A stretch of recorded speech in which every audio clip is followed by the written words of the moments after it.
Hello दोस्तों, स्वागत है आपका हमारे चैनल चंदन एकेडमी में। आज का हम इस वीडियो में कक्षा 10 विज्ञान का जो पाठ का नाम है दोस्तों प्रकाश का परावर्तन तथा अपवर्तन को स्टार्ट करेंगे दोस्तों। इस चैप्टर को एकदम बेसिक से स्टार्ट करेंगे दोस्तों।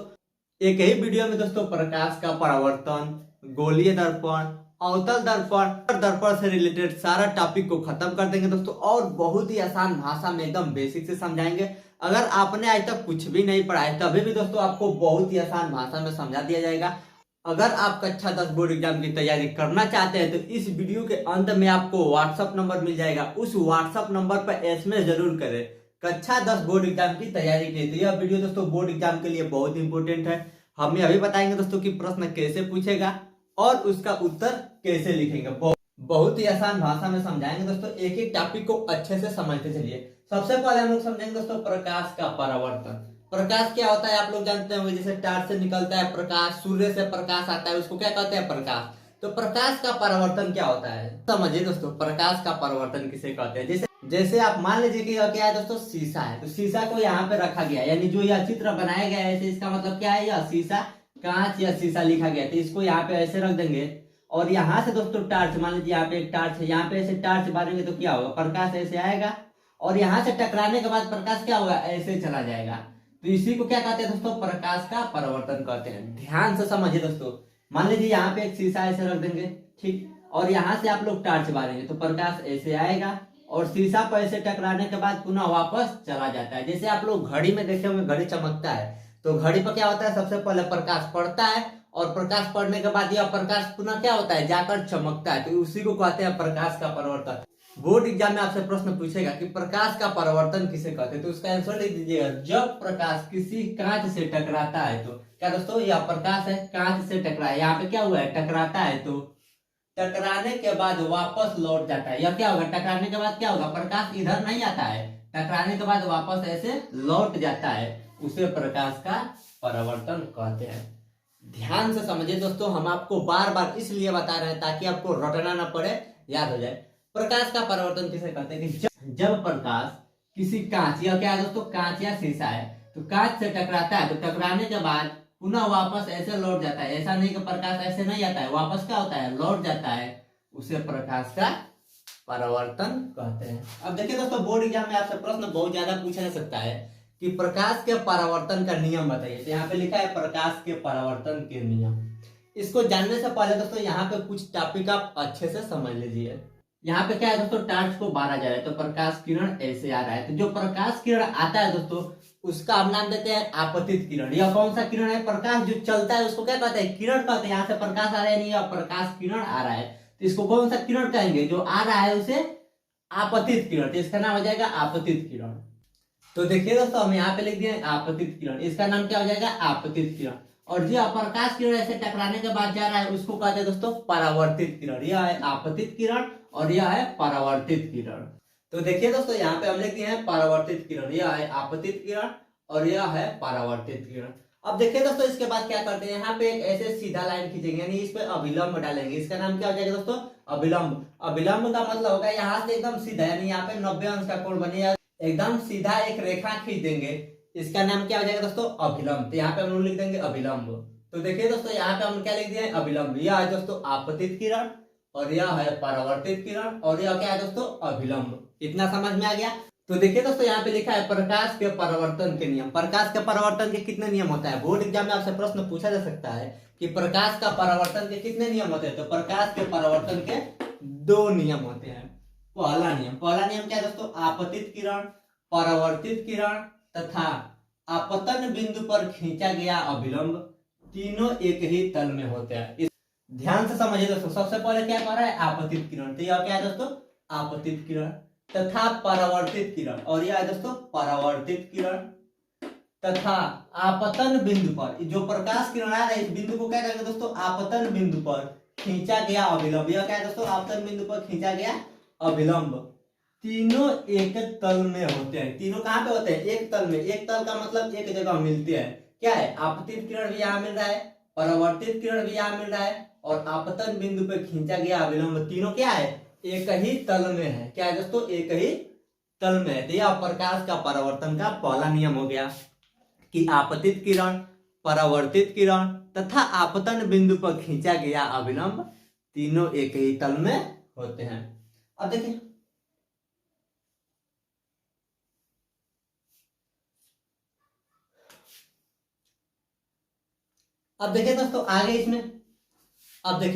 आगे इसमें एक और टॉपिक समझिए। यहाँ पे कुछ कोण बन रहा है। कोण का मतलब होता है दोस्तों झुकाव। जो यह झुका है ना उसको क्या कहते हैं? कोण। तो यहाँ पे जो कोण बनता है उसको कहते हैं आई। आई का मतलब हो गया दोस्तों आपतन कोण। यह कौन सा कोण है दोस्तों? आपतन कोण। जो प्रकाश किरण आ रही है और अभिलंब यानी आपतित किरण और अभिलंब के बीच बना कोण को क्या कहते हैं दोस्तों? आपतन कोण। यह क्या है? आपतन कोण। आपतन कोण को क्या प्रदर्शित करते हैं? आई से। तो यहाँ पे लिख दिए आई। अब देखिए दोस्तों यह परावर्तित किरण है और अभिलंब के बीच बना कोण को क्या कहते हैं? परावर्तन कोण। यह है प्रकाश किरण आ रही है तो आपतन कोण, और यहाँ से प्रकाश किरण जा रही है तो परावर्तन कोण को किससे प्रदर्शित करते हैं? आर से। तो देखिए यहाँ पे लिखे हैं तथा परावर्तन कोण आर। यह क्या है दोस्तों? परावर्तन कोण आर आपस में बराबर होते हैं, यानी यह दोनों कोण क्या होगा दोस्तों? आपस में बराबर होगा। तो यहाँ पे हम लोग लिख देंगे, तो दोस्तों यहाँ पे लिख देंगे आपतन कोण आई यानी आपतन कोण आई बराबर परावर्तन कोण आर। इसका मतलब आपतन कोण और परावर्तन कोण आपस में बराबर होता है। अब समझिए दोस्तों इसका उत्तर कैसे लिखेंगे। सबसे पहले आपसे प्रश्न क्या पूछेगा? प्रकाश का परावर्तन किसे कहते हैं? तो इसका आंसर यह लिख दीजिएगा, यहां से यहां तक प्रकाश का परावर्तन हो गया। उसके बाद दोस्तों आपसे प्रश्न पूछेगा कि प्रकाश के परावर्तन के कितने नियम होते हैं? तो प्रकाश का परावर्तन के 2 नियम होते हैं। इतना समझ में आ गया दोस्तों। उसके बाद आगे है दोस्तों प्रकाश के परावर्तन के क्या क्या नियम होते हैं। तो पहला नियम है, नियम क्या है दोस्तों? आपतित किरण। यह हो गया आपतित किरण। यह और उसके बाद है परावर्तित किरण। यह है परावर्तित किरण तथा आपतन बिंदु पर खींचा गया अभिलंब। क्या है दोस्तों? यह क्या है? अभिलंब। आपतन बिंदु यह है, आपतन बिंदु पर खींचा गया अभिलंब। तीनों एक तल में होते हैं। तो तीनों क्या है दोस्तों? एक बिंदु पर है, इसी तल में है, एक बिंदु पर है। तो यह हो गया प्रकाश के परावर्तन का पहला नियम। 2 नियम पूछेगा तो इतना लिख दीजिएगा। उसके बाद आप यह भी लिख दीजिएगा कि आपतन कोण आई, यह आपतन कोण आई है तथा परावर्तन कोण आर, यह परावर्तन कोण आर आपस में बराबर होते हैं। उसके बाद यह लिख दीजिएगा आपतन कोण आई बराबर परावर्तन कोण आर। इसका मतलब क्या होगा? दोनों आपस में बराबर होते हैं। तो आपसे बोर्ड एग्जाम में प्रश्न पूछे तो आप ऐसे उत्तर लिख दीजिएगा। अब दोस्तों इसको हम मिटा कर गोलीय दर्पण के बारे में बता रहे हैं। अब देखिए दोस्तों उसको मिटा कर हम आगे का टॉपिक लिख दिए हैं। आगे का टॉपिक है दोस्तों गोलीय दर्पण। दर्पण का मतलब क्या होता है? जो शीशा होता है जिसमें हम चेहरा देखते हैं उसको क्या कहते हैं? दर्पण। तो वो होता है दोस्तों समतल दर्पण। समतल का मतलब एकदम बराबर होता है। वो दर्पण क्या होता है? एकदम बराबर होता है। तो जिसमें हम चेहरा देखते हैं वो है समतल दर्पण। लेकिन यहाँ पे क्या है दोस्तों? गोलीय दर्पण। देखिए दोस्तों समतल दर्पण क्या होता है? एकदम सीधा होता है, ऐसे दर्पण होता है और यहाँ पे खड़ा होकर हम अपना चेहरा इसमें देखते हैं। तो यह है समतल दर्पण। और यहाँ पे हमको पढ़ना है क्या?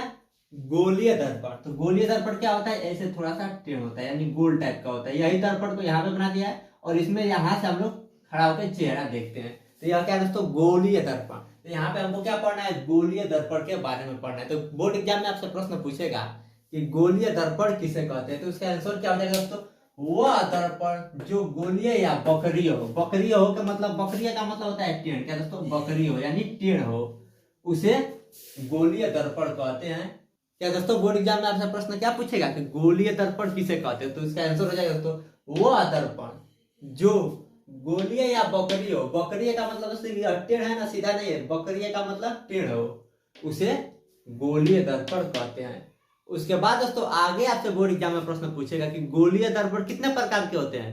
तो गोलीय दर्पण 2 प्रकार के होते हैं। यहाँ पे लिखा गया है यह 2 प्रकार के होते हैं। गोलीय दर्पण कितने प्रकार के होते हैं? 2 प्रकार के। इतना समझ में आ गया दोस्तों। कौन कौन से प्रकार है? पहला है अवतल दर्पण और दूसरा है उत्तल दर्पण। अब हम लोग समझेंगे दोस्तों किसको अवतल दर्पण कहेंगे और किसको उत्तल दर्पण कहेंगे। इसको हम मिटा दे रहे हैं।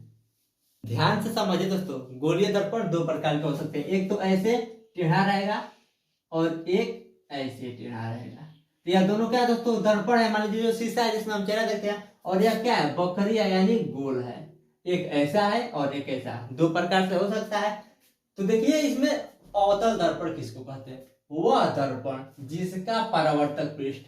अब समझिए दोस्तों परावर्तक पृष्ठ किसे कहते हैं? जैसे शीशा है, जिधर से हम अपना चेहरा देखते हैं ना दोस्तों, उसी को क्या कहते हैं? परावर्तक पृष्ठ। उसमें 2 पृष्ठ होता है, एक उधर का यानी दूसरे बगल का, जिधर हम अपना चेहरा नहीं देखते हैं, लेकिन एक इस साइड का होता है। जैसे सपोज मान लीजिए क्या है, शीशा है, तो इधर से हम चेहरा देखेंगे तो यह एक पृष्ठ हो गया और उधर का क्या हो गया, दूसरा पृष्ठ। तो यह क्या है दोस्तों, जिस पृष्ठ से हम चेहरा देखते हैं वह क्या होगा दोस्तों, वह अंदर की ओर वक्रीय होगा। जैसे यहाँ पे क्या होगा दोस्तों, जो यह शीशा है वो इधर से क्या होगा, पेंट होगा, यानी बाहर से क्या होता है, पॉलिश होता है। आपका जो शीशा का टुकड़ा कहीं फूटा हुआ था, आप उधर से देखिएगा, उस जो शीशा कांच रहता है उस पर क्या किया जाता है, पेंट किया गया रहता है। इसका मतलब क्या हो गया, इधर पेंट कर दिया गया है। तो हम लोग देखेंगे किधर से, इधर से। तो यह क्या है दोस्तों, इसका परावर्तक पृष्ठ क्या है, जो यह परावर्तक पृष्ठ क्या है, यह है परावर्तक पृष्ठ। तो यह परावर्तक पृष्ठ क्या है दोस्तों, परावर्तक पृष्ठ अंदर की ओर वक्रित है। क्या है दोस्तों, अंदर, उधर रहेगा तो अंदर की तरफ। तो यह क्या है दोस्तों, अंदर के तरफ वक्रित है। उसे हम लोग कहते हैं दोस्तों अवतल दर्पण। यह क्या होगा, अवतल दर्पण। अवतल दर्पण का परावर्तक पृष्ठ क्या होता है, अंदर की ओर यानी उधर वक्रित होता है, उसे हम लोग कहते हैं अवतल दर्पण। उसके बाद दोस्तों आगे उत्तल दर्पण, वो दर्पण जिसका परावर्तक पृष्ठ, परावर्तक पृष्ठ का मतलब अभी हम बताए हैं जिधर से हम अपना चेहरा देखते हैं। तो इसमें इधर पॉलिश रहेगा, इधर क्या हो जाएगा दोस्तों, पॉलिश कर दिया जाएगा। और जो परावर्तक पृष्ठ है, यह क्या है दोस्तों, परावर्तक पृष्ठ बाहर की ओर वक्रित है। बाहर की ओर यानी इधर वक्रित है, वक्रित है यानी टेढ़ है। यह क्या है दोस्तों, यह बाहर की ओर वक्रीय है, उसे उत्तल दर्पण कहते हैं। ध्यान से समझिए दोस्तों, अवतल दर्पण क्या होता है, अंदर की ओर वक्रीय होता है, और उत्तल दर्पण बाहर की ओर वक्रीय होता है। तो बोर्ड एग्जाम में आपसे प्रश्न क्या पूछेगा कि गोलीय दर्पण किसे कहते हैं, तो उसका आंसर लिख दीजिएगा, वह दर्पण जो गोलीय या बकरी हो यानी टेढ़ हो, उसे गोलीय दर्पण कहते हैं।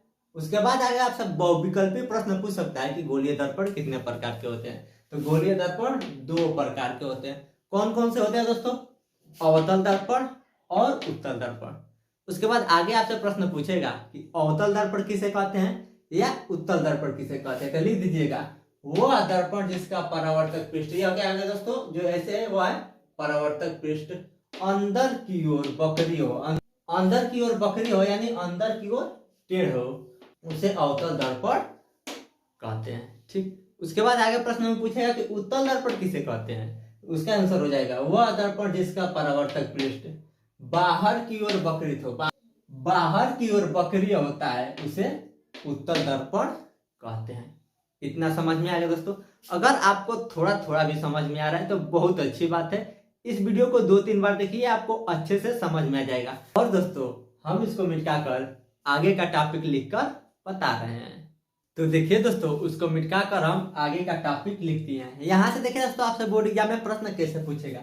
बोर्ड एग्जाम में प्रश्न पूछेगा कि ध्रुव किसे कहते हैं। क्या दोस्तों, ध्रुव किसे कहते हैं। तो देखिए इसका आंसर हो जाएगा, गोलीय दर्पण के मध्य बिंदु को ध्रुव कहते हैं। गोलीय दर्पण क्या है दोस्तों, यह है गोलीय दर्पण।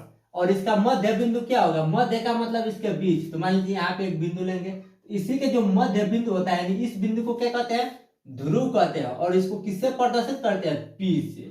बोर्ड एग्जाम में आपसे प्रश्न क्या पूछेगा कि ध्रुव किसे कहते हैं। तो उसका आंसर लिख दीजिएगा कि गोलीय दर्पण के, यह दोनों क्या है दोस्तों, गोलीय दर्पण है। बस अंतर इतना है कि यह अवतल दर्पण है और यह उत्तल दर्पण है, लेकिन दोनों गोलीय दर्पण है ना।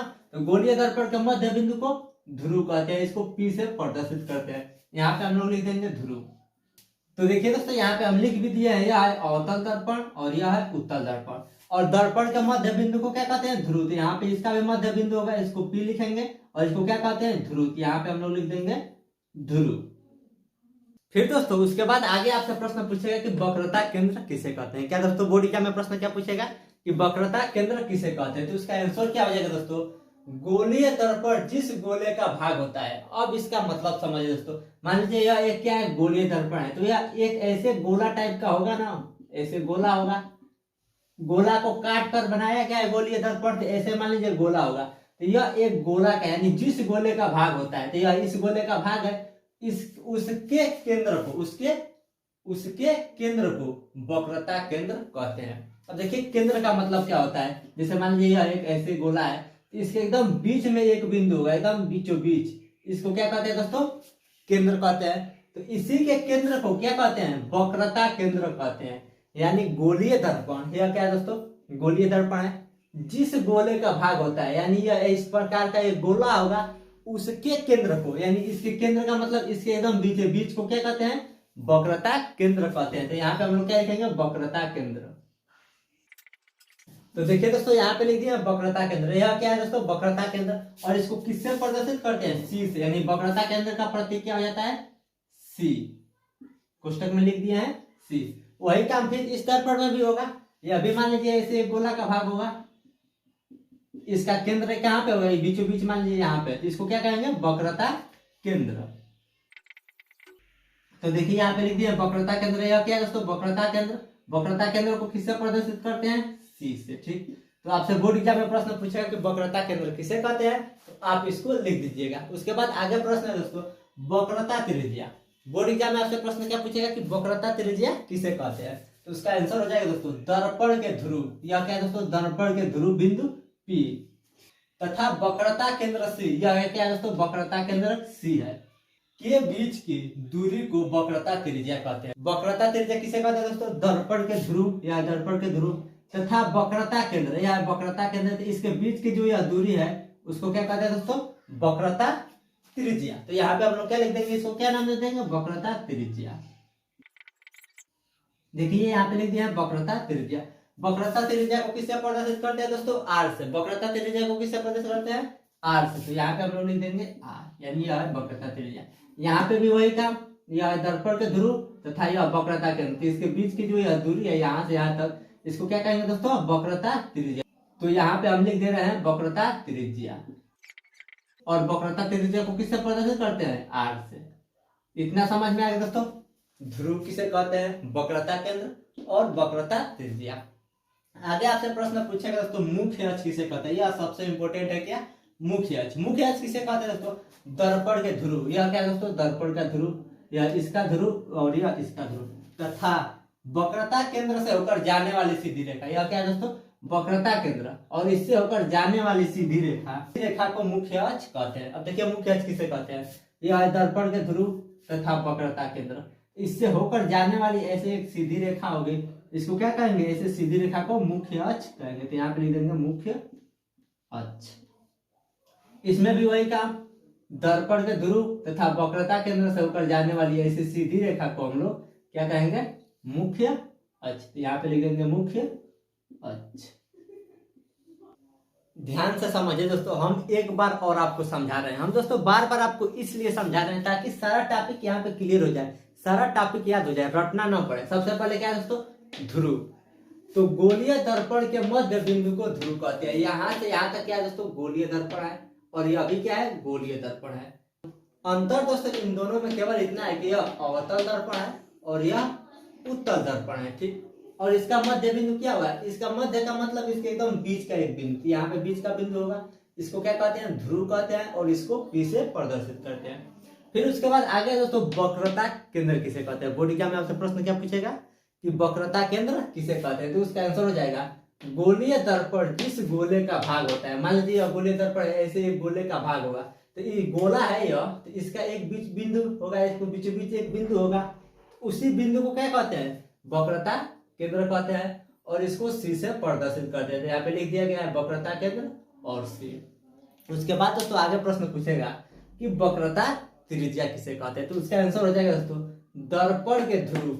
यह क्या होगा दोस्तों, दर्पण के ध्रुव तथा वक्रता केंद्र सी, यह है वक्रता केंद्र सी के बीच की दूरी को वक्रता त्रिज्या कहते हैं। यानी यह दोनों बिंदु है, इन दोनों का जो यह बीच का दूरी है उसको क्या कहते हैं, वक्रता त्रिज्या कहते हैं, और इसको आर से प्रदर्शित करते हैं। इसमें भी दोस्तों यह है दर्पण का ध्रुव पी, और यह है दोस्तों यहाँ पे एक बिंदु है, यह क्या है, वक्रता केंद्र सी। तो इसके बीच का जो इतना दूरी है उसको क्या कहते हैं दोस्तों, वक्रता त्रिज्या, उसको आर से प्रदर्शित करते हैं। उसके बाद आगे आपसे प्रश्न पूछा है दोस्तों, मुख्य अक्ष किसे कहते हैं। तो मुख्य अक्ष किसे कहते हैं, दर्पण के ध्रुव, या क्या होगा, दर्पण के ध्रुव तथा वक्रता केंद्र, या क्या है दोस्तों, वक्रता केंद्र से होकर जाने वाली सीधी रेखा को मुख्य अक्ष कहते हैं। यानी इन दोनों बिंदुओं से होकर जाने वाली ऐसी सीधी रेखा को हम लोग क्या कहते हैं, मुख्य अक्ष कहते हैं। इसमें भी दोस्तों यह हो गया दर्पण का ध्रुव, और यह होगा दोस्तों वक्रता केंद्र आर, और इससे होकर जाने वाली एक सीधी रेखा को हम लोग क्या कहते हैं, मुख्य अक्ष कहते हैं। तो दोस्तों हम आशा करते हैं कि आपको थोड़ा थोड़ा समझ में आया होगा। अब हम इसको मिटा कर इसके आगे का टॉपिक बता रहे हैं। अब देखिए दोस्तों, उसको मिटा कर हम अगला टॉपिक लिख दिए हैं। अगला प्रश्न बोर्ड एग्जाम में आपसे पूछा जा सकता है कि अवतल दर्पण का मुख्य फोकस किसे कहते हैं। इस प्रकार से आपके बोर्ड एग्जाम में प्रश्न पूछा जा सकता है। तो देखिए, सबसे पहले आप समझिए उत्तल दर्पण का मुख्य फोकस किसे कहते हैं। सबसे पहले हम समझेंगे अवतल दर्पण के विषय में। यह है दोस्तों अवतल दर्पण, जो यह लाल से बनाया है, यह क्या है दोस्तों, अवतल दर्पण। यहाँ पे लिख दिया है अवतल दर्पण। यह कौन सा दर्पण है, अवतल दर्पण। और इसका यह क्या होता है दोस्तों, बिंदु P होता है, इसको क्या कहते हैं, ध्रुव। और यहाँ पे क्या होता है, वक्रता के अंदर इसको किससे प्रदर्शित करते हैं, C से। और जो यह रेखा सीधी रेखा होती है, इसको क्या कहते हैं दोस्तों, मुख्य अक्ष। इतना तो हम पहले बता दिए थे। अब देखिए इसमें क्या होता है, यह मुख्य अक्ष है। अब मान लीजिए यहाँ पे एक टार्च बारेंगे, क्या दोस्तों, तो यह मुख्य अक्ष के समांतर ऐसे प्रकाश किरण टार्च बारेंगे तो ऐसे प्रकाश किरण आएगा। यह प्रकाश किरण क्या है दोस्तों, मुख्य अक्ष के समांतर है। समांतर का मतलब दोस्तों इसके ऊपर जस्ट एकदम सीधा, यानी इसकी बीच की दूरी क्या रहेगी, आपस में बराबर रहेगी। तो यह क्या है दोस्तों, मुख्य अक्ष के समांतर आने वाली प्रकाश किरण। यह मुख्य अक्ष के समांतर प्रकाश किरण ऐसे आ रही है। अब देखिए दोस्तों, अभी हम बताए प्रकाश का परिवर्तन। प्रकाश क्या होता है, टकराकर उधर ही लौट जाता है। तो आप सोचिए, यहाँ से प्रकाश टकराएगा तो कहाँ जाएगा, प्रकाश टकराने के बाद ऐसे मुड़ जाएगा। तो अब देखिए यह मुख्य अक्ष है और यह क्या है दोस्तों, प्रकाश टकराकर ऐसे मुड़ा है। तो यह जिस बिंदु पर मिल रहा है ना दोस्तों, उसी को हम लोग मुख्य फोकस कहते हैं। क्या है, अवतल दर्पण का मुख्य फोकस। इसी को दोस्तों हम परिभाषा के रूप में लिखे हैं। ध्यान से देखिए दोस्तों, यहाँ पे क्या है, मुख्य अक्ष के समांतर। यह क्या है दोस्तों, मुख्य अक्ष है और इसके समांतर। यह क्या है, इसके समांतर आने वाली प्रकाश किरण। यह क्या है दोस्तों, यहाँ से टॉर्च मारेंगे तो प्रकाश किरण ऐसे आएगी, आने वाली प्रकाश किरण। अवतल दर्पण से परावर्तन के बाद, यहाँ पे अवतल दर्पण है तो यहाँ से क्या होगा, इसका परावर्तन हो गया, यानी टकरा कर वापस चला जाएगा। तो यहाँ से टकरा कर क्या हुआ है, वापस ऐसे चला गया। तो परावर्तन के बाद, यहाँ से परावर्तन हुआ, उसके बाद मुख्य अक्ष के जिस बिंदु पर मिलती है, यह है दोस्तों मुख्य अक्ष। और मुख्य अक्ष के जिस बिंदु पर मिलती है, इस बिंदु पर मिल रही है ना, जिस बिंदु पर मिलती है उस बिंदु को अवतल दर्पण का मुख्य फोकस कहते हैं। यानी जिस बिंदु पर यह मिलती है, कौन सा किरण, परावर्तित किरण, उसी को क्या कहते हैं, अवतल दर्पण का मुख्य फोकस कहते हैं। और इसे यफ से प्रदर्शित करते थे। यहाँ पे यफ से प्रदर्शित कर दिए। अगर आपसे बोर्ड एग्जाम में यह प्रश्न पूछे तो आप यहाँ से यहाँ तक लिख दीजिएगा, आपको पूरा नंबर मिल जाएगा। दोस्तों अगर आपको थोड़ा थोड़ा भी समझ में आ रहा है तो बहुत अच्छी बात है। इसको याद नहीं करना है दोस्तों, केवल समझना है। इसको याद मत करिएगा कि यहाँ से यहाँ तक, बस आप केवल समझते चलिए कि मुख्य फोकस किसे कहते हैं। थोड़ा थोड़ा बस आप समझते चलिए, आप याद मत करिए। अब देखिए वही है दोस्तों, उत्तल दर्पण का मुख्य फोकस। यह हो गया अवतल दर्पण का मुख्य फोकस। उसके बाद प्रश्न पूछा जा सकता है कि उत्तल दर्पण का मुख्य फोकस किसे कहते हैं। तो देखिए इसमें भी यही हो गया, यह मुख्य अक्ष हो गया, यहाँ से टॉर्च मारेंगे तो मुख्य अक्ष के समांतर आने वाली प्रकाश किरण, यहाँ से प्रकाश किरण आएगा। अब देखिए दोस्तों ऐसे प्रकाश किरण आ रहा है, अब यहाँ से टकराने के बाद क्या होगा, ऐसे मुड़ेगा नहीं, क्योंकि यह ऐसे टेढ़ है। तो यहाँ से टकराने के बाद प्रकाश किरण ऐसे चला जाएगा।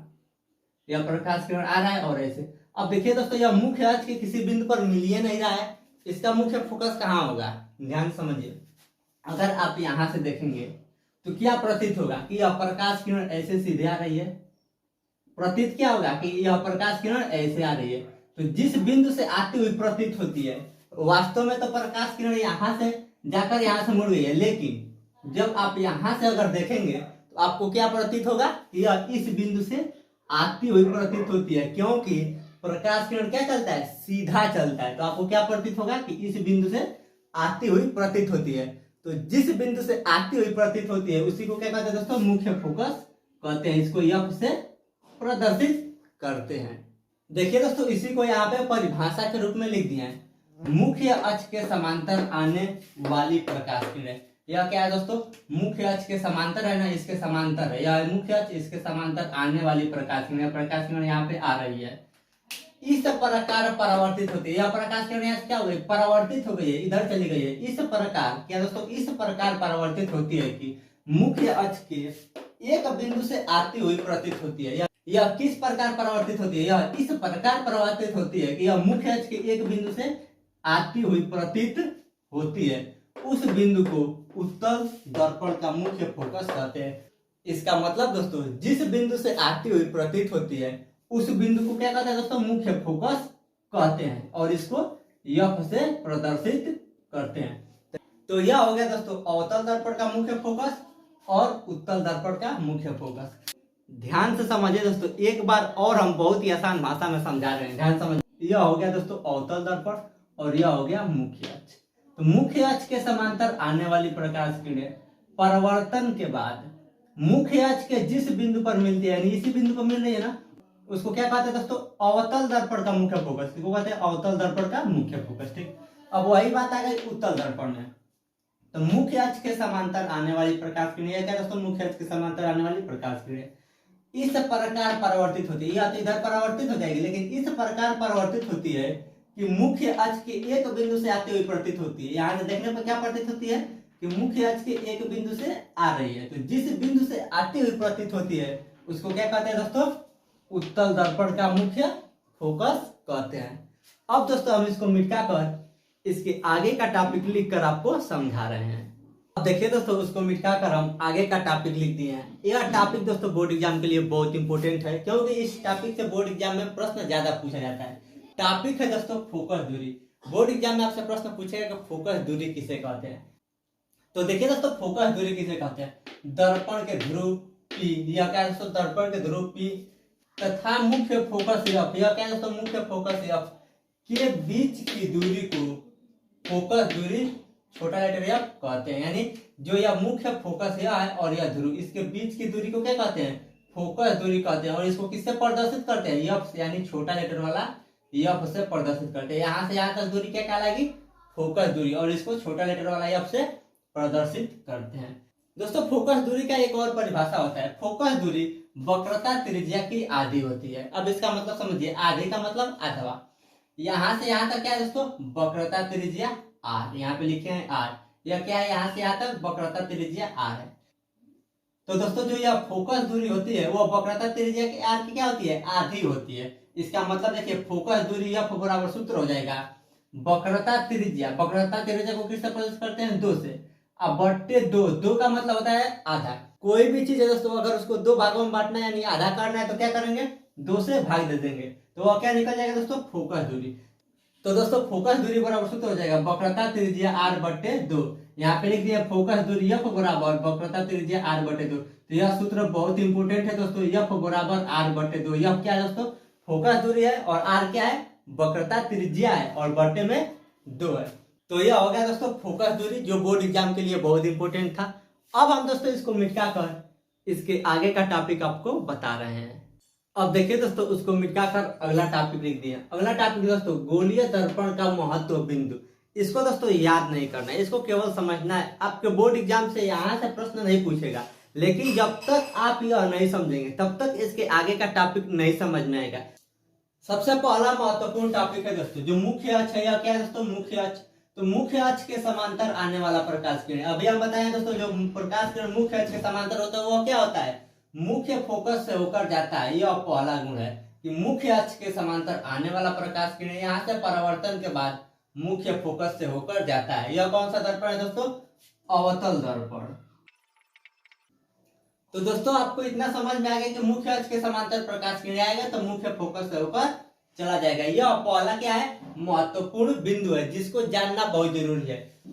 अब देखिए यह क्या है दोस्तों, उत्तल दर्पण। उत्तल दर्पण में क्या होता है कि मुख्य अक्ष के समांतर आने वाला प्रकाश किरण क्या होगा, मुख्य अक्ष के समांतर आने वाला प्रकाश किरण परावर्तन के बाद यहाँ से क्या होगा, यहाँ से तो इसका परावर्तन हो गया, लेकिन परावर्तन के बाद यह प्रतीत होगा कि यह मुख्य फोकस से होकर आ रही है। क्या दोस्तों, उत्तल दर्पण में मुख्य अक्ष के समांतर आने वाला प्रकाश किरण, यह क्या है, मुख्य अक्ष के साथ, यह क्या है दोस्तों, मुख्य अक्ष के समांतर आने वाला प्रकाश किरण परावर्तन के बाद यहाँ से क्या हो गया, परावर्तन हो गया। इसके बाद क्या प्रतीत होगा, यहाँ से देखने पर प्रतीत होगा, यहाँ से यह प्रतीत होगा दोस्तों कि यह मुख्य फोकस से होकर आ रही है। देखिए दोस्तों इसी को यहाँ पे लिखा गया है, मुख्य अक्ष के समांतर आने वाली प्रकाश किरणें। यह क्या है दोस्तों, मुख्य अक्ष के समांतर आने वाली प्रकाश किरणें परावर्तन के बाद अवतल दर्पण के मुख्य फोकस से होकर जाती है।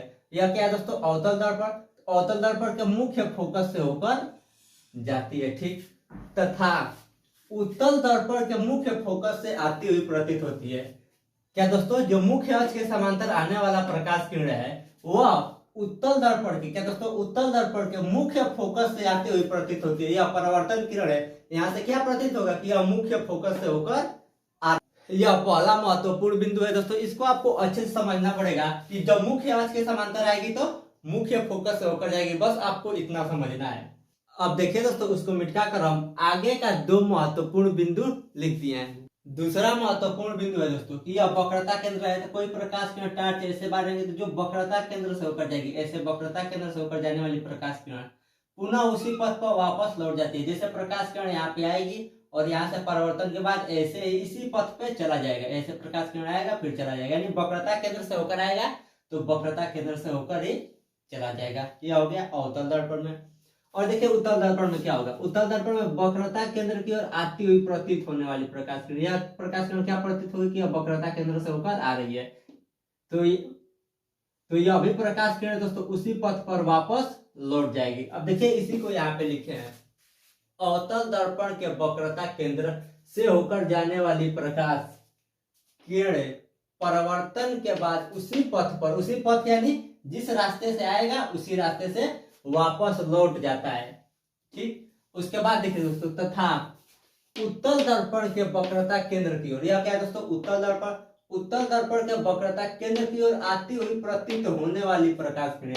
इसमें क्या होगा दोस्तों कि वक्रता केंद्र की ओर आती हुई प्रतीत हो रही है। यहाँ से टार्च मारेंगे तो क्या प्रतीत होगी कि वक्रता केंद्र की ओर आ रही है, लेकिन यहाँ से प्रकाश का परावर्तन हो जाएगा तो प्रकाश किरण उसी पथ पर वापस लौट जाती है, जैसे आएगी वैसे चली जाएगी। तो यह हो गया दोस्तों दूसरा नियम। तीसरा नियम क्या है, वक्रता केंद्र से होकर जाने वाली प्रकाश किरण फिर उसी पथ पर वक्रता केंद्र से होकर चली जाती है।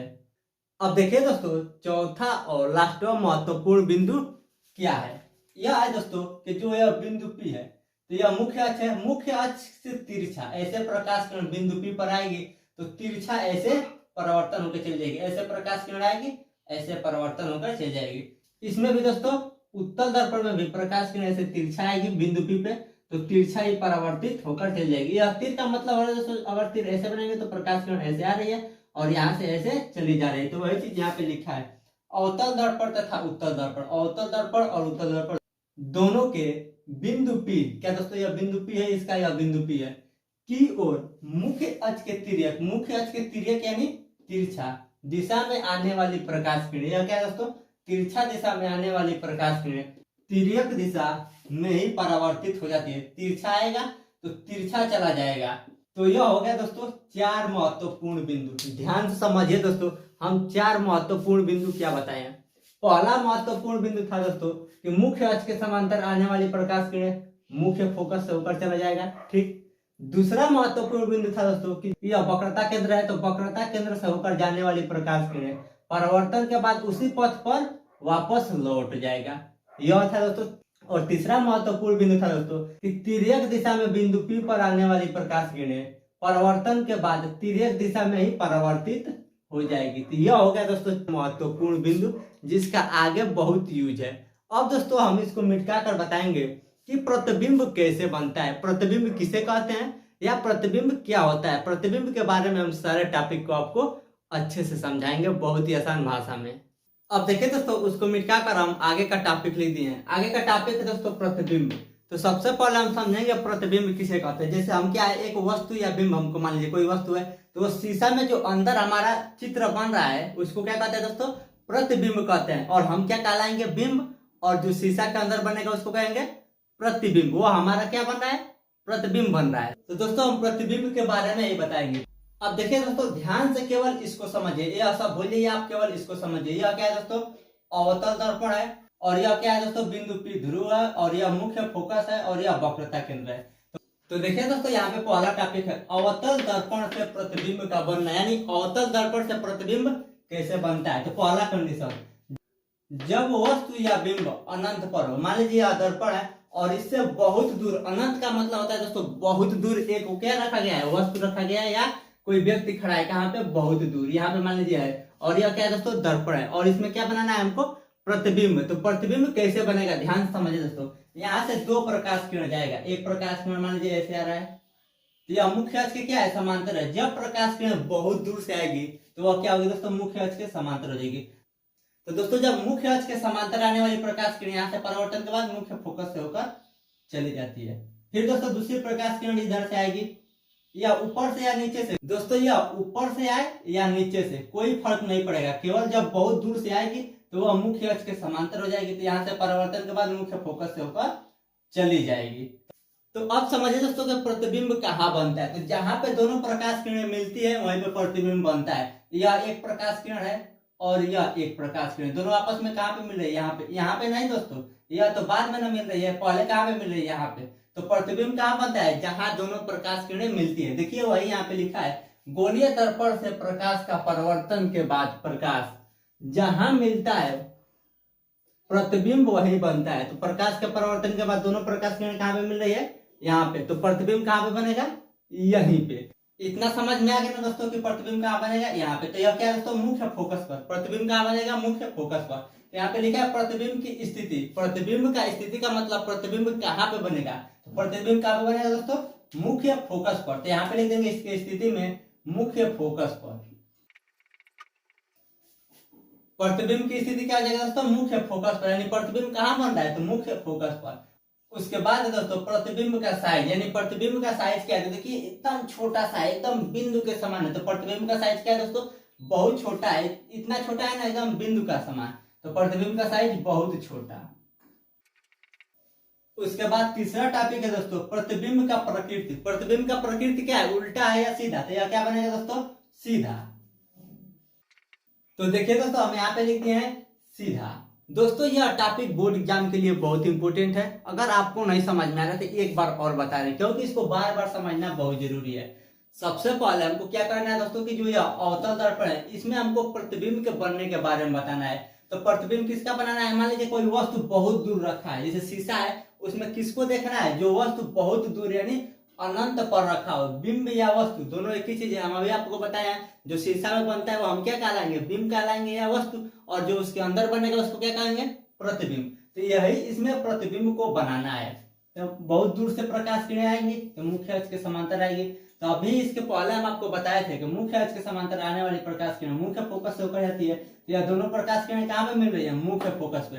तो प्रतिबिंब का स्थिति, यानी प्रतिबिंब का स्थिति का मतलब प्रतिबिंब कहाँ बन रहा है, तो मुख्य फोकस पर। यहाँ पे लिख दिए मुख्य फोकस। फिर आगे दोस्तों प्रतिबिंब का साइज। प्रतिबिंब का साइज क्या है दोस्तों, बहुत छोटा, एकदम बिंदु के समान बन रहा है। तो प्रतिबिंब का साइज क्या है, बहुत छोटा है। उसके बाद दोस्तों प्रतिबिंब का प्रकृति। प्रकृति का मतलब होता है उल्टा है या सीधा। तो प्रतिबिंब क्या है, सीधा है। तो यह हो गया दोस्तों पहला कंडीशन। दूसरा कंडीशन है दोस्तों जब वस्तु वक्रता केंद्र व अनंत के बीच हो। यह क्या है दोस्तों, वक्रता केंद्र और इधर बहुत दूर क्या है, अनंत है। तो इसके बीच में वस्तु है, तो मान लीजिए यहाँ पे वस्तु है। अब देखिए यहाँ पे क्या होगा, एक प्रकाश किरण मुख्य अक्ष के समांतर जाएगा तो यह मुख्य फोकस से होकर चला जाएगा।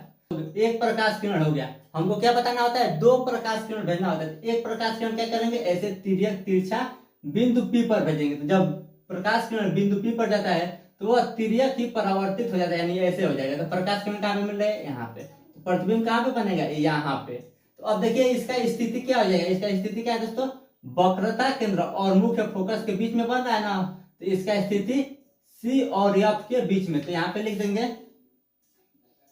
तो देखिए यहाँ पे लिख दिए C और F के बीच में प्रतिबिंब का बनेगा। प्रतिबिंब का साइज क्या है, इससे यह छोटा बन रहा है, तो केवल थोड़ा सा छोटा है, तो यहाँ पे लिख देंगे छोटा। अब देखिए दोस्तों उसका प्रकृति क्या है, प्रकृति है उल्टा, क्योंकि यह ऊपर बना है तो सीधा है, और यहाँ पे क्या बना है, नीचे। तो प्रकृति क्या हो जाएगी, प्रतिबिंब का प्रकृति उल्टा बन रहा है, उल्टा। तो दोस्तों यह दो कंडीशन हो गया। अब हम तीसरा और चौथा कंडीशन बता रहे हैं। अब देखिए दोस्तों तीसरा है जब वस्तु वक्रता केंद्र पर हो। वस्तु कहाँ पे होगा, वक्रता केंद्र। तो वक्रता केंद्र क्या है, तो वस्तु यहाँ पे रहेगा। तो एक दो प्रकाश किरण भेजा जाता है, तो एक प्रकाश किरण ऐसे जाएगा, फिर यह प्रकाश किरण मुख्य फोकस से होकर चला जाएगा। और दूसरा प्रकाश किरण दोस्तों तिर्यक बिंदु P पर जाएगा, तो वह तिर्यक ही परावर्तित होकर ऐसे चला जाएगा। प्रकाश किरण कहाँ पे मिल रहा है, यहाँ पे। तो यहाँ पे प्रतिबिंब बनेगा। तो इसकी स्थिति क्या हो जाएगी दोस्तों, प्रतिबिंब कहाँ बन रहा है, वक्रता केंद्र पर। इसे यहीं पर बन रहा है, तो स्थिति क्या हो जाएगी, वक्रता केंद्र पर। उसके बाद देखिए दोस्तों साइज क्या है, जितना बड़ा यह है उतना ही बड़ा यह है। तो साइज में क्या आ जाएगा दोस्तों, बराबर ही है, बराबर। अब देखिए दोस्तों इसकी प्रकृति क्या है, यह ऊपर बना है और यहाँ पे यह क्या बना है, नीचे। तो प्रकृति क्या है दोस्तों, उल्टा। उसके बाद अब देखिए दोस्तों चौथा कंडीशन। चौथा कंडीशन है जब वस्तु वक्रता केंद्र व मुख्य फोकस के बीच हो। वक्रता केंद्र व मुख्य फोकस, या मुख्य फोकस इसके बीच हो। मान लीजिए यहाँ पे एक प्रकाश किरण क्या होगा दोस्तों, मुख्य इसके समांतर जाएगा तो यह मुख्य फोकस से होकर चला जाएगा। ठीक, दूसरे प्रकाश किरण तिर्यक बिंदु P पर जाएगा तो यह तिर्यक ही यहाँ से परावर्तित हो जाएगा। तो प्रतिबिंब कहाँ पे, प्रकाश किरण दोनों कहाँ पे मिल रहा है, यहाँ पे। दोनों प्रकाश किरण यहाँ पे मिल रहा है तो प्रतिबिंब कहाँ पे बनेगा, यहाँ पे।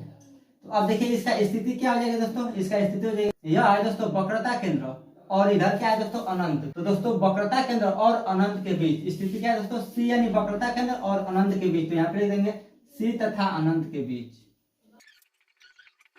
तो देखिए हम लिख दिए C तथा अनंत के बीच, C यानी वक्रता केंद्र और इधर क्या है अनंत के बीच। इसका साइज क्या है दोस्तों, इससे यह बड़ा बना है तो साइज क्या हो जाएगा दोस्तों, बड़ा। और प्रकृति, प्रकृति क्या हो जाएगी दोस्तों, यह क्या बन रहा है, उल्टा ही बन रहा है, नीचे की तरफ बनेगा तो प्रकृति हो जाएगी उल्टा। तो दोस्तों अगर आपको यह टॉपिक नहीं समझ में आया है तो इसको 2-3 बार देखिए, क्योंकि यह थोड़ा हार्ड है लेकिन बोर्ड एग्जाम के लिए बहुत इंपॉर्टेंट है दोस्तों। तो इस वीडियो को आप 2-3 बार अच्छे से देख लीजिए ताकि आपको यह सारा टॉपिक समझ में आ जाए। क्या दोस्तों 6 कंडीशन होता है, हम 4 कंडीशन बता दिए हैं। अब दोस्तों हम इसको मिटा के 5वां और 6वां कंडीशन बता रहे हैं। अब देखिए दोस्तों उसको मिटा कर हम आगे का टॉपिक लिख दिए हैं। आगे का टॉपिक है दोस्तों 5वां, जब बिंब मुख्य फोकस पर हो। क्या दोस्तों, बिंब कहाँ पे रहेगा, मुख्य फोकस। तो दोस्तों मुख्य फोकस कौन है, यह है मुख्य फोकस। तो यहाँ पे हम एक बिंब बना देंगे। अब देखिए यहाँ से क्या होगा, 2 प्रकाश किरण भेजेंगे। पहला प्रकाश किरण मुख्य अक्ष के समांतर जाएगा, यह मुख्य फोकस से होकर चला जाएगा। ठीक, और दूसरा प्रकाश किरण दोस्तों तिर्यक यानी तिरछा बिंदु P पर भेजेंगे। और यह जब, तो दोस्तों जब बिंदु P पर तिरछा आएगा तो यह तिर्यक ही परावर्तित हो जाएगा। तो अब देखिए दोस्तों यह दोनों प्रकाश किरण आपस में कहीं नहीं मिलेगी, ऐसे जा रहे हैं दोस्तों, दोनों समांतर है।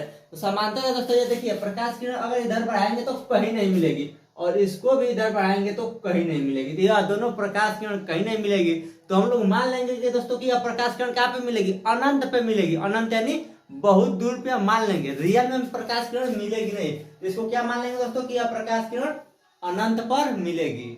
तो दोस्तों जब प्रकाश किरण अनंत पर मिलेगी तो प्रतिबिंब कहाँ पे बनेगा, अनंत पे। तो इसका स्थिति हो जाएगा, प्रतिबिंब की स्थिति कहाँ पे बन रहा है दोस्तों, अनंत पे। तो यहाँ पे लिख देंगे अनंत, अनंत।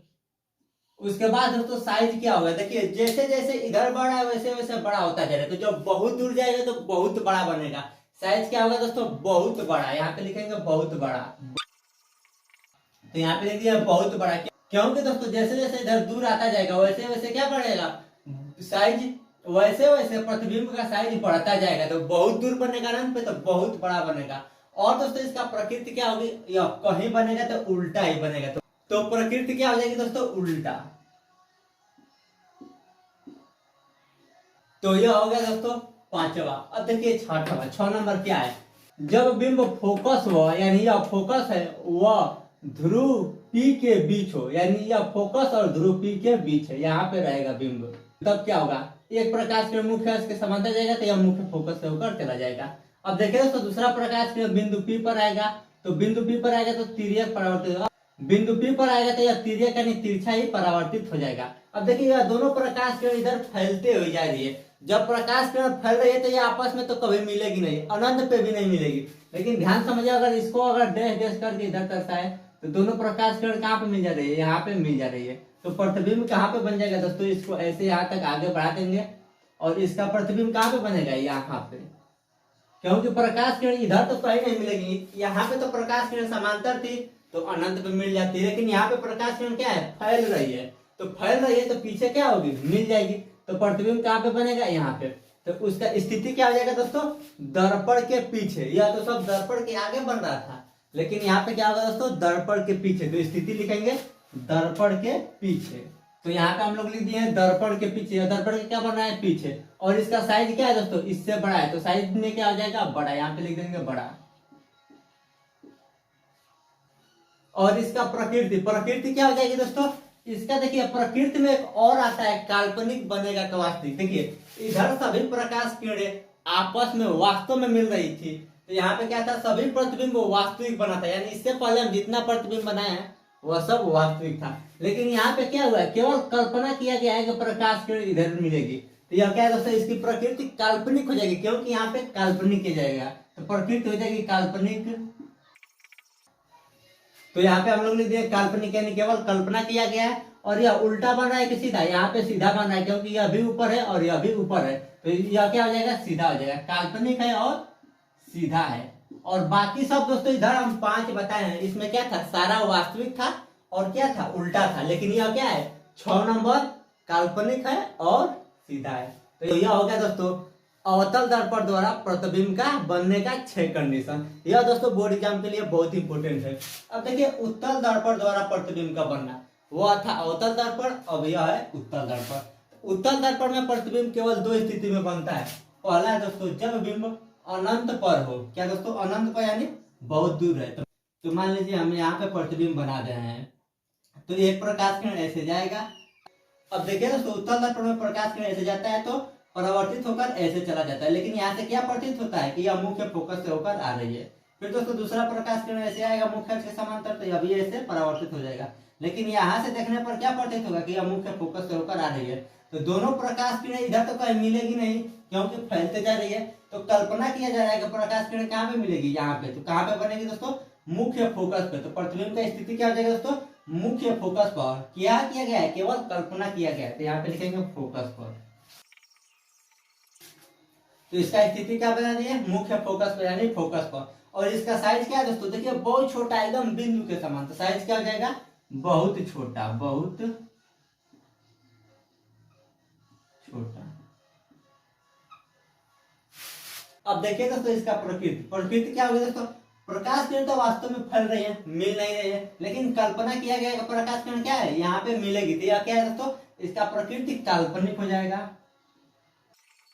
तो यहाँ पे हम लिख दिए काल्पनिक। अब देखिए यह सीधा है कि उल्टा, यहाँ पे सीधा है, तो यह क्या है दोस्तों, सीधा। तो यहाँ पे हम लिख दिए दोस्तों सीधा। तो यह हो गया दोस्तों उत्तल दर्पण द्वारा प्रतिबिंब का बनने का पहला कंडीशन। अब देखिए दूसरा कंडीशन, इसमें केवल 2 कंडीशन है। दूसरा कंडीशन है दोस्तों जब बिंब अनंत, क्या दोस्तों इधर क्या है, अनंत वह ध्रुव के बीच हो। ध्रुव यह है ना, ध्रुव बिंदु P, और अनंत वह ध्रुव के बीच हो। तो यहाँ पे मान लेंगे। अब यहाँ से क्या होगा, 2 प्रकाश किरण भेजेंगे, एक प्रकाश किरण मुख्य अक्ष के समांतर जाएगा, तो यह परावर्तन के पश्चात ऐसे चल जाएगा, लेकिन क्या प्रतीत होगा कि यह मुख्य फोकस से होकर आ रहा है। तो यह एक प्रकाश किरण हो गया। अब देखिए तो दूसरा प्रकाश किरण वक्रता केंद्र से होकर जाती हुई प्रतीत होगी। क्या प्रतीत होगी, यह वक्रता केंद्र से होकर जा रही है, लेकिन जब वक्रता केंद्र से आती हुई प्रतीत होती है तो यह उसी माध्यम पे वापस लौट जाती है। तो यहाँ पे क्या होगा, केवल प्रतीत होगा। तो दोनों प्रकाश किरणें कहाँ पे मिल रही है, इधर तो कहीं मिलेंगी नहीं क्योंकि इधर फैलते जा रही है, लेकिन कल्पना किया जाएगा तो यहाँ पे मिलेगी दोनों प्रकाश किरण, क्योंकि देखिए यह मुख्य अक्ष के समांतर है, मुख्य फोकस से होकर आती हुई प्रतीत होती है। और जो वक्रता केंद्र से होकर जाती है ऐसे, वो वक्रता केंद्र से ही वापस लौट जाती है। तो प्रकाश किरणें कहाँ पे मिलती हुई प्रतीत हो रही है, यहाँ पे। तो इसका स्थिति क्या हो जाएगा दोस्तों, ध्रुव व फोकस के बीच यानी P और F के बीच, इसी के बीच कहीं बन रहा है ना दोस्तों, तब स्थिति क्या हो जाएगा, P और F के बीच। तो देखिए हम यहाँ पे लिख दिए P और F के बीच। अब देखिए इसका साइज क्या है दोस्तों, इससे छोटा है। साइज क्या रहेगा, हमेशा छोटा। तो यहाँ पे हम लोग क्या लिख देंगे, छोटा। तो देखिए यहाँ पे हम लिख दिए छोटा। उसके बाद क्या है दोस्तों, प्रकृति क्या होगी दोस्तों, पहले तो काल्पनिक है क्योंकि वास्तव में प्रकाश किरण नहीं मिल रही है, केवल कल्पना किया जा रहा है। तो पहले क्या आ जाएगा दोस्तों, काल्पनिक। तो यहाँ पे हम लिख दिए काल्पनिक। और यह उल्टा बन रहा है या सीधा बन रहा है, क्योंकि अभी ऊपर है, अभी ऊपर है, तो क्या हो जाएगा, सीधा। तो देखिए यहाँ पे हम सीधा लिख दिए। तो दोस्तों यहाँ पे इतना टॉपिक खत्म हो जाता है। तो दोस्तों यहाँ पे अवतल दर्पण और उत्तल दर्पण से प्रतिबिंब का बनना समाप्त हो गया। अब हम दोस्तों इसको मिटाकर लास्ट टॉपिक बता रहे हैं। लास्ट टॉपिक बहुत इंपॉर्टेंट है, केवल दर्पण सूत्र बताएंगे। दर्पण सूत्र क्या होता है, जो बोर्ड एग्जाम के लिए बहुत इंपॉर्टेंट है। अब देखिए दोस्तों इसको मिटाकर हम लास्ट टॉपिक को लिख दिया, यहाँ पे यह समाप्त हो जाएगा। तो लास्ट टॉपिक है क्या दोस्तों, दर्पण सूत्र। दर्पण सूत्र बोर्ड एग्जाम के लिए बहुत इंपॉर्टेंट है, ध्यान से समझिए दोस्तों। गोलीय दर्पण के ध्रुव से बिंब की दूरी, यह है दोस्तों गोलीय दर्पण का ध्रुव और यह है बिंब, इसके बीच की दूरी को क्या कहते हैं दोस्तों, U। इतना समझ में आ गया कि गोलीय दर्पण के ध्रुव से बिंब की दूरी, यह है दोस्तों बिंब। जो अभी हम आपको इसके पहले बताए, जो यहाँ पे बिंब रहता था उसका नीचे प्रतिबिंब बनता था, वही है। तो यहाँ पे क्या रखा गया है, बिंब। तो तो ध्रुव से बिंब की दूरी यू है। उसके बाद आगे है दोस्तों दर्पण के ध्रुव, यह क्या होगा, दर्पण के ध्रुव से प्रतिबिंब, यह क्या है दोस्तों, प्रतिबिंब की दूरी, इसको क्या कहते हैं दोस्तों, दर्पण के ध्रुव से प्रतिबिंब की दूरी को क्या कहते हैं, भी। यहाँ पे लिखा है भी। इतना समझ में आ गया। यू क्या है दोस्तों, दर्पण के ध्रुव से बिंब की दूरी, और भी है दोस्तों दर्पण के ध्रुव से प्रतिबिंब की दूरी, तथा ध्रुव से फोकस की दूरी। यहाँ है ध्रुव और यह है फोकस, यानी इसके बीच की दूरी को क्या कहते हैं, छोटा लेटर वाला एफ, यानी फोकस दूरी के बीच संबंध। इसके बीच संबंध क्या होता है और सूत्र क्या होता है, तो 1/f बराबर 1/v प्लस 1/u, यही सूत्र होता है जो बोर्ड एग्जाम के लिए सबसे ज्यादा इंपॉर्टेंट है। तो थोड़ा थोड़ा भी समझ में आया तो इसको 2-3 बार करके देख लीजिए। तो दोस्तों आप इसको जरूर याद कर लीजिएगा कि बिंब की दूरी को u से प्रदर्शित करते हैं और प्रतिबिंब की दूरी को v से और फोकस दूरी को f से। तो यहाँ पे यह समाप्त हो गया। अगर आप कक्षा 10 बोर्ड एग्जाम की तैयारी करना चाहते हैं तो हमारे व्हाट्सएप नंबर पे एसएमएस जरूर करें।